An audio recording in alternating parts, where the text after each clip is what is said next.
Here to talk with us about this is Donna Jackson. She is a member of Project 21 with the National Center for Public Policy Research. Welcome to the show, Donna. Oh, thank you for having me. It's always a pleasure.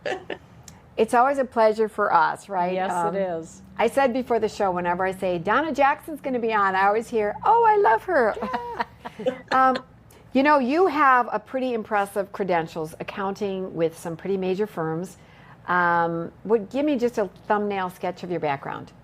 So, I started off in accounting with Ernst & Young, which is one of the big four accounting firms, actually one of the largest accounting firms in the world. They had 70% of the market share. I actually had 4 of their 7 largest revenue generators for all of North America.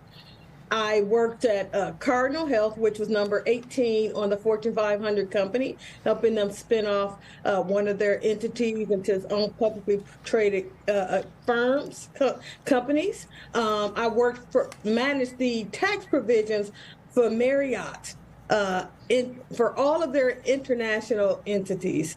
Wow. And then I was the deputy controller and vice president for the Export-Import Bank. But I've worked in every area of accounting, finance, and business, from operations, sales and marketing. I've worked in finance and accounting. I can tell you right now that the color of my skin has never been a disadvantage for me. It's never been something that holding me back from being able to achieve. I graduated in the top 10% of my class. I graduated magna cum laude. I was Phi Beta Kappa. I was who's of American students, and nothing. So Donna, nothing held me back. So here we have you on the show because you're black. This is not affirmative action. It's like you can address this situation. Some people are all upset. What? You're not going to include race in affirmative action, in getting into Harvard, all these big colleges? Like, we need that extra help.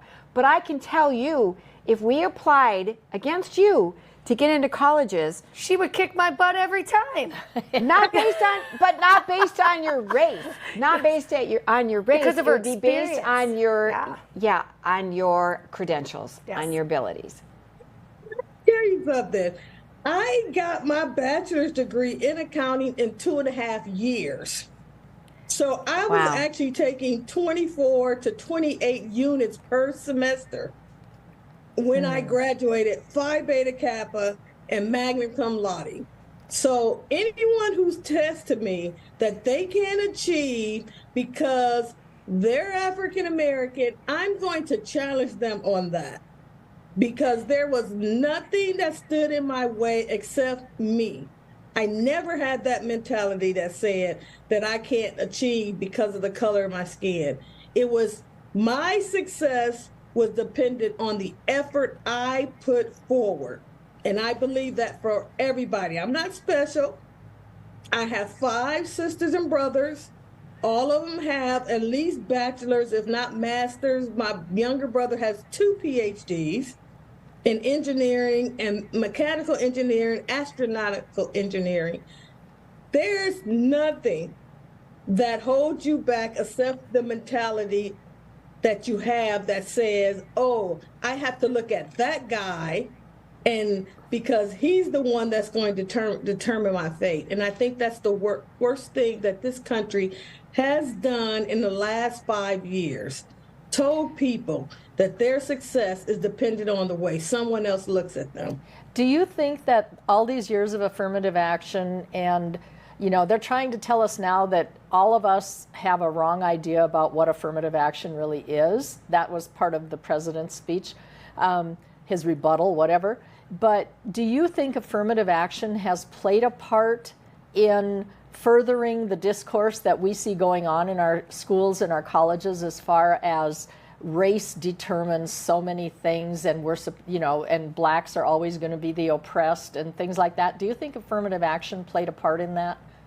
I think that this is the most divisive president I've ever seen.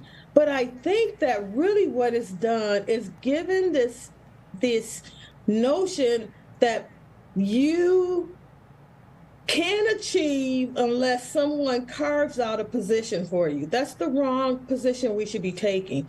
We need to have merit-based employment. We need to have merit-based admissions. You're never going to have innovation. You're never going to have creativity. You're never going to create new industries if someone is just looking at the color of your skin. That's the reason why this really is in a decline right now. I hired and fired lots of people. I never one time looked at the color of someone's skin as a criteria for me hiring them. Never looked at it as a criteria for promoting them. It was always, do you have the ability to do the job or not? Well, what I love about America is and I grew up impoverished, right? But I could look around and I could see the examples that if I worked hard enough, I could be anything that I want to be. And I learned from a young age to work hard. And those skills, no matter what I didn't have, I know I could lose everything tomorrow, but I know I can work hard enough and get it back. And that's what we need to teach our children. It's not about the color of our skin. It's not about male or female, but it's about what is your ability to work and get what you want based on what you put in, not what someone gives you. We shouldn't be given anything, but that's why everyone wants to come to America, because if you work hard enough, you can achieve anything. And that was what I grew up with, and we're losing that. So we're going to come back. We're going to take a break in just a minute, but we're going to talk about the race and how it's affecting how we look at criminals and crime and who gets charged and who doesn't. We're going to talk about the Sergeant Daniel Penny situation, who restrained somebody on a New York subway, and the guy died, unfortunately. So that's been in the media. We're going to talk about that when we come back.